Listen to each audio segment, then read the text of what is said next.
Welcome to Srilakshmi channel. நீங்கள் வந்து மசால் தோசை உருளைக்கிழங்குல தான் பண்ணி பார்த்துருப்பீங்க.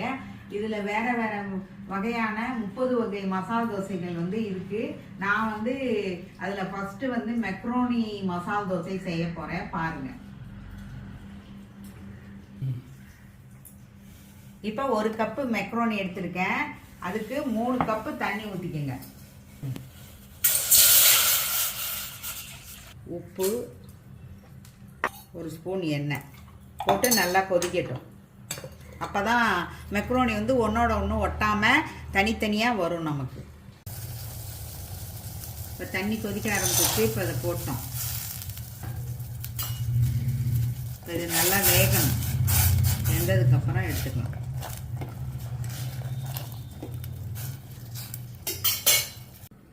மெக்ரோனிக்கு தேவையான பொருட்கள்: வெங்காயம் 2 நறுக்கி வச்சுருக்கேன், 2 தக்காளி நறுக்கி வச்சுருக்கேன், 1 பச்சை மிளகா, 2 பச்சை மிளகா நறுக்கி வச்சுருக்கேன். அது போக இஞ்சி பூண்டு பேஸ்ட் எடுத்து வச்சுருக்கேன்.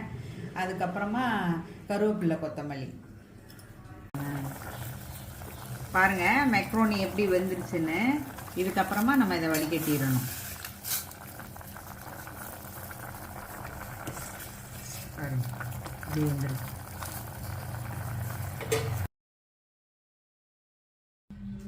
இப்போ மெக்ரோனி ரெடி ஆயிடுச்சு பாருங்கள். சூப்பராக ரெடி ஆயிடுச்சு. இப்போ இதை நம்ம தாளிக்க போகிறோம்.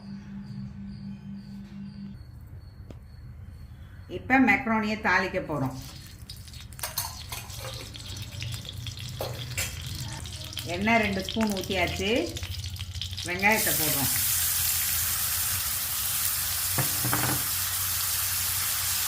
பச்சை மிளகா,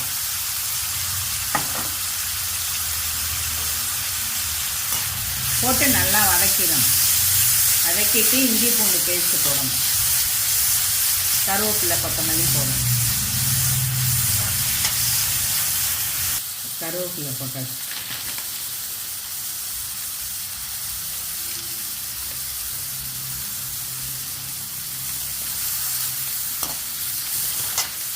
கொத்தமல்லி கடைசியில் தூக்கி தக்காளியை போட்டு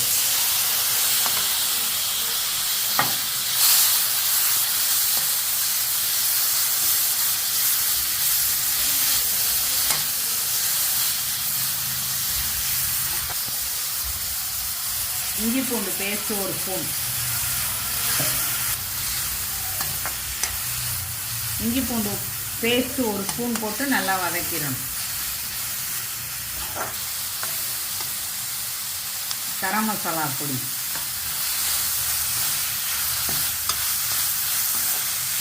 இது வேணும்னா போட்டுக்கோங்க, இல்லைன்னா விட்டுருங்க. கரம் மசாலா பொடி வேணும்னா போட்டுக்கோங்க, இல்லைன்னா விட்டுருங்க. இப்போ நம்மளோட மெக்ரோனியை சேர்த்துருங்க.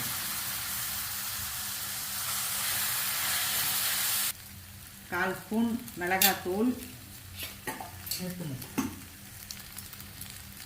மஞ்சத்தூள்,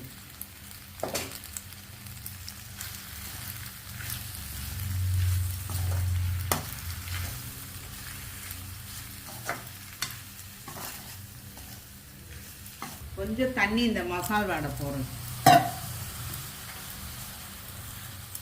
கொஞ்சம் சால்ட்டு,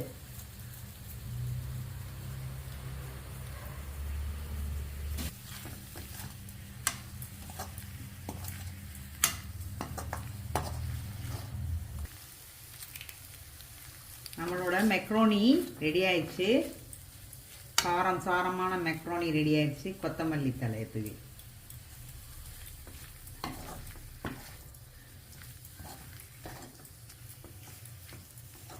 இப்போ மசால் தோசை ஊற்றுவோம். தோசை ஊற்றிட்டு அதுக்கப்புறமா பார்க்கலாம்.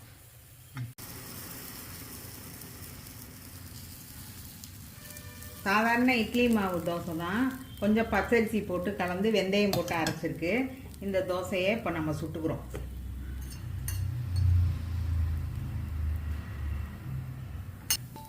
நீங்கள் நெய் ஊற்றி கூட இதை சுடலாம். நெய் ரோஸ்ட் மாதிரி கூட செய்யலாம். செஞ்சுட்டு நம்ம இந்த மெக்ரோனியை வந்து இதில் வச்சுட்டு வடித்து மசால் தோசையாக கொடுத்துடலாம். பாருங்கள் தோசை எப்படி மொறு மொறுன்னு வந்துருச்சுன்னு.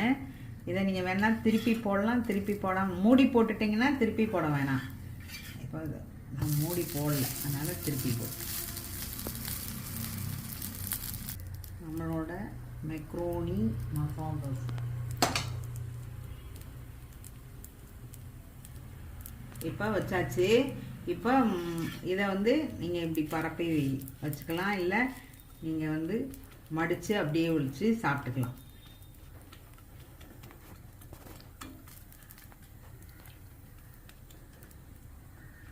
வச்சாச்சா? இப்போ இதை இப்படி சுருட்டலாம். இப்போ தோசை பாருங்கள் ரெடி ஆயிடுச்சு. நல்லா மொறுமொறுன்னு வந்துடுச்சு பாருங்கள். இதில் வச்சு மெக்ரோனி மசாலா தோசை, அதனால் மெக்ரோனியை வச்சு ஸ்ப்ரெட் பண்ணிட வேண்டியதான். ஸ்ப்ரெட் பண்ணி நம்ம மடித்து கொடுத்துட வேண்டியதான். குழந்தைங்க, பெரியவங்க, சிறியவங்க எல்லாரும் லைக் பண்ணி இதை சாப்பிடுவாங்க.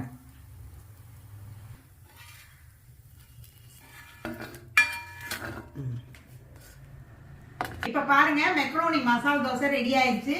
நம்மளோட மெக்ரோனியை இதுக்குள்ளே வச்சு தோசையை வந்து மொறுமொறுன்னு சுட்டு நம்ம மசாலா தோசையாக ரெடி பண்ணிடலாம்.